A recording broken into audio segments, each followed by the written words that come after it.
Good morning, everyone. My name is Kevin A. McGrail. I am currently in sunny Valencia, Spain, but I wanted to do a quick presentation today on everything you need to know about multi-factor authentication, also known as MFA. When we're talking about MFA, the big thing is what is it? So it's when you really use two or more items to log into a system. I will give the caveat that username and password, while that is two factors, really isn't considered multi-factor. So it's something other than just username and password. But over at Google, they have a specific implementation of multi-factor authentication. It's called two-step verification, and that's basically adding that other step after you enter the password.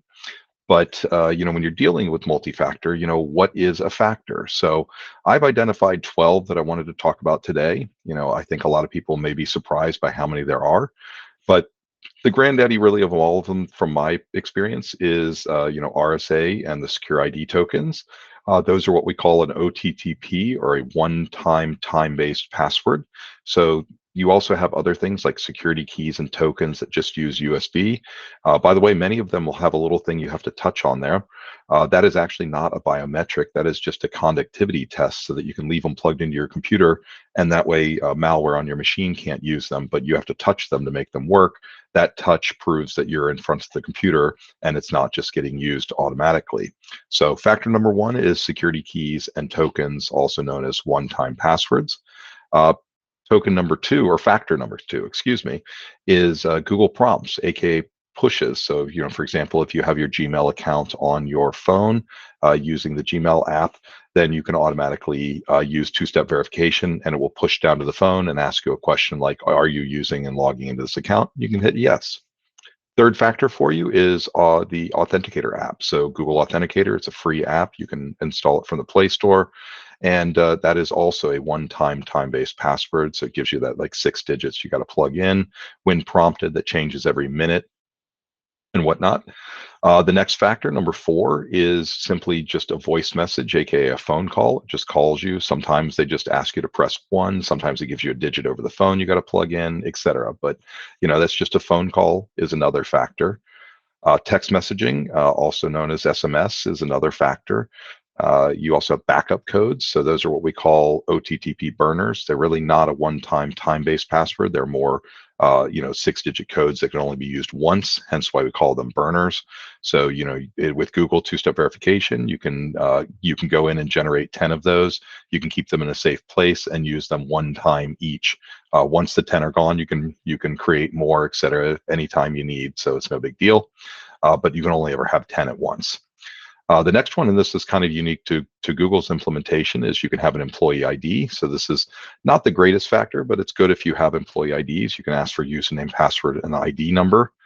You also have ContextAware Access. So this is kind of nice. This is where, like, for example, you can restrict stuff by IP address. So for example, if you're using the enterprise edition of Workspace and you have things like a VPN to get to your corporate network, you could then restrict the access to Workspace to only that IP range for your VPN. That's another factor that can be used for logins. One that I really like, but almost nobody has ever seen, is called JavaScript OTP. So it's, again, a one-time password. It's also known as JSOTP. This one's nice because it never actually sends your password across the internet. You can use an offline system where it gives you a challenge code. You plug it in.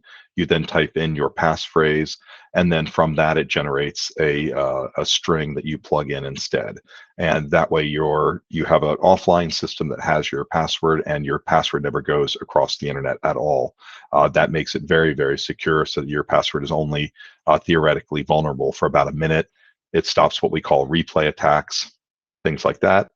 A VPN, as I mentioned before, with ContextAware Access. ContextAware Access is also a factor where you can do other things like what time of day it is, what country you're coming from, and making sure that those are normal factors for login. But VPN, as I mentioned before, you can do things like restrict by IP address. Another one is PIN. You're probably used to, like, for example, going to an ATM, using a physical card to plug in and doing a PIN. So the PIN is a factor for logging in. You can also have systems that require a PIN. And the final factor that I've brought up for today is you can have things called a PIV or a CAC card. Those are used a lot in the US government, and those are physical cards that have to go into a smart card slot they read a smart chip on the device and then oftentimes use a PIN as well, plus a username and password.